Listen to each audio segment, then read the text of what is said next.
Assalamualaikum warahmatullahi wabarakatuh.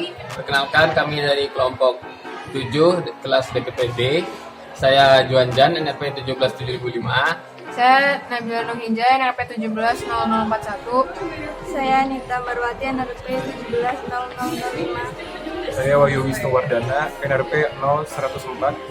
Saya Ivan Johar, NRP 170044.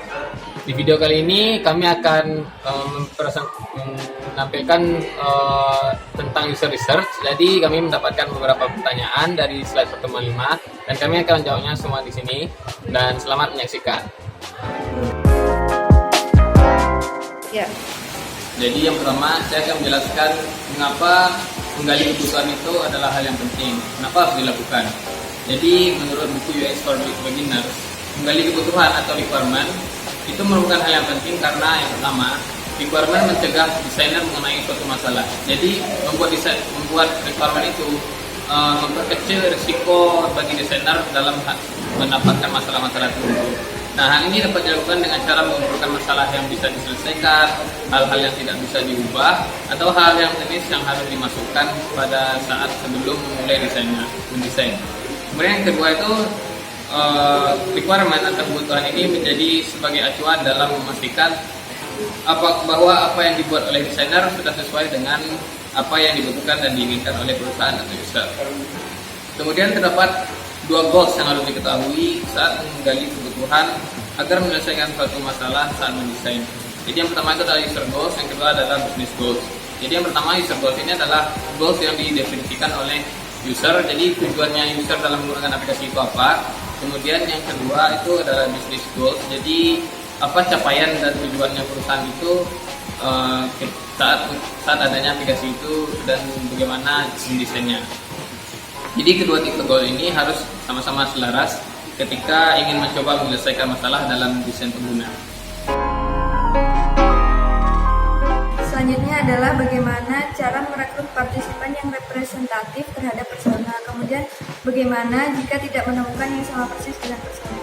Berdasarkan video yang saya lihat, yaitu Scott Klemmer Lecture 2.2 yang tentang interview, cara merekrut partisipan yang representatif terhadap persona, yaitu yang pertama kita itu harus memilih partisipan yang sesuai dengan target kita, misalnya orang-orang yang akan menggunakan sistem atau aplikasi tersebut. Yang kedua adalah memilih pengguna dari sistem yang sudah ada sebelumnya atau sistem yang sama dengan sistem yang akan kita buat. Sehingga dari situ kita itu bisa menanyakan poin apa saja yang perlu diperbaiki dari sistem tersebut dan juga masalah apa sih yang mereka hadapi dari sistem yang sudah ada. Dan yang terakhir itu memilih partisipan yang bukan pengguna, karena salah satu alasan kita membangun teknologi itu kan agar kita dapat mempermudah pekerjaan orang-orang tertentu, sehingga di sini kita tuh dapat menanyakan apa sih yang sebenarnya mereka itu butuhkan, dan dari situ kita juga dapat mempelajari apa saja hambatan dan masalah yang mereka lihat, kemudian apa tujuan mereka sehingga mereka menginginkan suatu sistem tersebut dibangun. Nah, ada banyak jenis pengguna dan kita itu nggak bisa dapetin semuanya. Tapi jika kita ingin menemukan beberapa orang yang sesuai dengan persona kita yang berbeda-beda dan mewakili setiap partisipan, maka kita harus berbicara langsung dengan mereka. Jika kita tidak dapat menemukan orang tersebut, kita bisa meminta bantuan atau menjangkau orang-orang dengan cara mencari tahu, misalnya lewat teman dari teman atau melalui sosial media, melalui saudara dan juga keluarga. Tanyakan dan katakan kepada mereka bagaimana kriteria partisipan yang sesuai dengan persona kita. Apakah partisipan selalu tahu apa yang dia butuhkan, dan sebenarnya bagaimana cara researcher membutuhkan atau menggali informasi tentang kebutuhan si partisipan tersebut. Yang pertama, partisipan itu tidak selalu tahu apa yang mereka butuhkan, sehingga researcher sendiri yang perlu mencari tahu sebenarnya apa yang mereka butuhkan dan yang cocok sehingga bisa membantu pekerjaan mereka. Nah, untuk mencari tahu tersebut, seperti pada umumnya, dapat melalui beberapa metode dalam menggali informasi, contohnya interview atau observasi. Nah, kalau misalnya si researcher ini tetap memilih metode interview, berdasarkan video Scott Clemmer Lecture 2.2 Interviewing, salah satu contoh pertanyaan yang bagus agar dapat mengetahui apa yang benar-benar dibutuhkan oleh partisipan adalah dengan menanyakan secara runtut. Misalnya, si researchernya ini berkata, saya melihat dari log Anda, maksudnya Anda si partisipannya, Anda itu tidak pernah menggunakan pembaruan harian. Jadi menurut Anda, mengapa Anda melakukan hal tersebut? Nah, dari pertanyaan tersebut, nanti si partisipan harapannya sih akan menjawab pertanyaan tersebut, dan dari jawaban si partisipan ini kita bisa menggali lagi tentang sebenarnya apa yang dibutuhkan oleh si partisipan. Berikut merupakan contoh pertanyaan yang harus kita hindari jika sedang menggali kebutuhan partisipan. Yang pertama, jangan tanyakan kepada partisipan apa yang mereka sukai dan apa yang mereka inginkan dalam skenario hipotesis. Yang kedua, jangan tanyakan seberapa sering mereka melakukan sesuatu atau menggunakan fitur tertentu. Yang ketiga, jangan tanyakan seberapa banyak mereka menyukai hal-hal dengan skala absolut. Yang keempat, sebisa mungkin hindari pertanyaan biner yang hanya akan menghasilkan jawaban dia atau tidak. Nah, kalau misalnya itu dari metode interview, bisa juga melalui metode observasi untuk menggali kebutuhan partisipan. Nah, untuk observasi sendiri ini akan dijelaskan di outline selanjutnya. Nah, jika researcher ingin mengetahui perilaku partisipan dalam kurun waktu yang lebih lama, dapat menggunakan metode Diary Studies atau Experience Sampling seperti yang tertera pada video 2.3 Additional Need Finding Strategies. Untuk Diary Studies sendiri, researcher meminta partisipan untuk merekam kegiatan mereka pada saat-saat tertentu setiap harinya, misalnya saat makan, apa yang mereka makan, apa yang mereka siapkan. Nah, tools untuk merekamnya itu bisa jurnal konvensional atau melalui video ataupun audio. Untuk experience sampling mirip seperti diary studies, cuman kalau experience sampling yang researchnya itu yang aktif menanyakan setiap saat, bukan si partisipannya itu yang merecord apa yang mereka lakukan. Nah, kalau berdasarkan UX for Designer, cara lain yang dapat dilakukan saat user research menurut buku ini adalah, pertama, saat melakukan research, jawaban terbaik yang diterima oleh peneliti adalah jawaban yang tidak pernah diarahkan. Jadi jangan sekali-kali mencoba mengarahkan user saat mereka mencoba rancangan yang researcher buat. Yang kedua, dengarkan apa yang dipikirkan pengguna. Perhatikan bagaimana mereka mencoba menyelesaikan sesuatu dan memahami bagaimana dan mengapa mereka tersesat dalam desain yang researcher buat. Lalu cari solusi untuk masalah tersebut. Dan yang ketiga, jangan bertanya pada mereka atau si partisipan bagaimana mereka ingin masalah mereka terselesaikan, karena mereka belum tentu paham bagaimana cara menyelesaikan masalah tersebut. Kemudian yang keempat, sekarang kita menghadapi partisipan yang bingung membedakan apa yang diinginkan dan apa yang dibutuhkan. Nah, bagaimana cara kita menangani masalah ini? Jadi menurut Scott Clemmer Lecture tentang partisipan observation, hal tersebut bisa kita selesaikan dengan tidak memberikan pertanyaan yang dapat menggiring opini kepada user. Jadi seperti menurut Anda, apakah sebaiknya ditambah fitur atau revisi? Nah, itu kan dapat menggiring opini dari user. Sebaiknya itu tidak dilakukan. Menurut kelompok kami, pendekatan yang cocok untuk digunakan guna mengetahui hal yang partisipan benar-benar butuhkan adalah melakukan partisipan observation. Jadi melakukan pengamatan terkait apa saja yang dilakukan oleh user ketika menggunakan aplikasi-aplikasi yang kita buat. Pengamatan tersebut dapat kita lakukan dengan cara mengamati secara langsung hal-hal yang dilakukan oleh partisipan dan menempatkan diri kita sebagai user.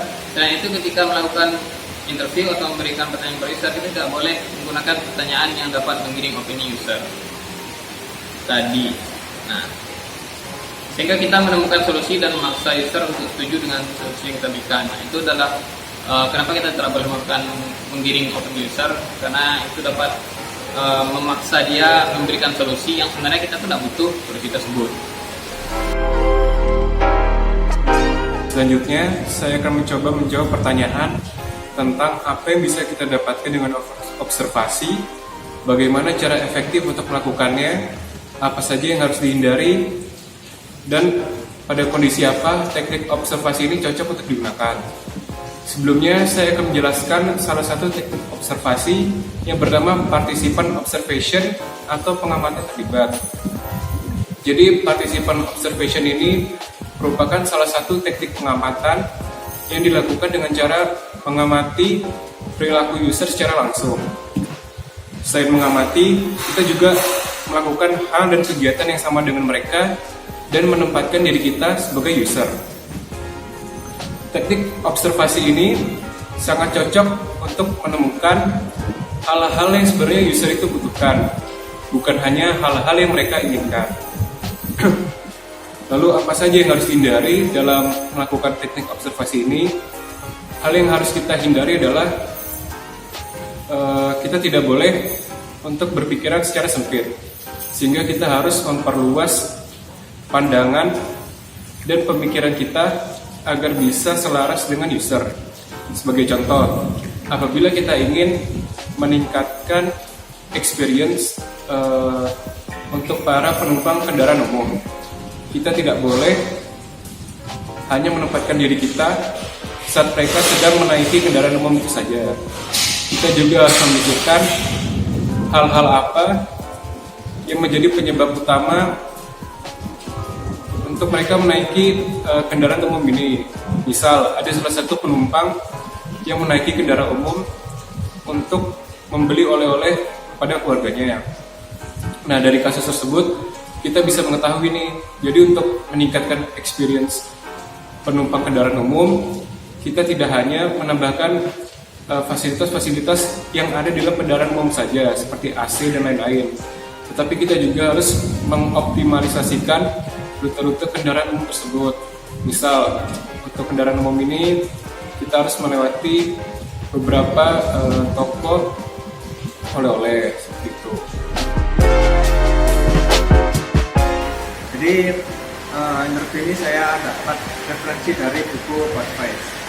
Jadi tujuan interview dilakukan itu untuk mengetahui hal-hal apa yang menjadi kelebihan dan kekurangan mengenai kondisi saat ini dan dapat digunakan untuk meningkatkan gambaran umum mengenai hal apa aja yang ingin ditingkatkan. Nah, dengan interview ini juga dapat menyelaraskan pandangan stakeholder dan user. Terus interview ini menurut buku Podface dibagi menjadi 4, yaitu stakeholder interview, user interview, customer interview, dan SME interview. Yang pertama yaitu stakeholder interview. Dari sini kita bisa mendapat informasi tentang preliminary product vision, yaitu berbagai pendapat tentang produk dari berbagai departemen atau pandangan awal dari suatu produk dari berbagai departemen tersebut.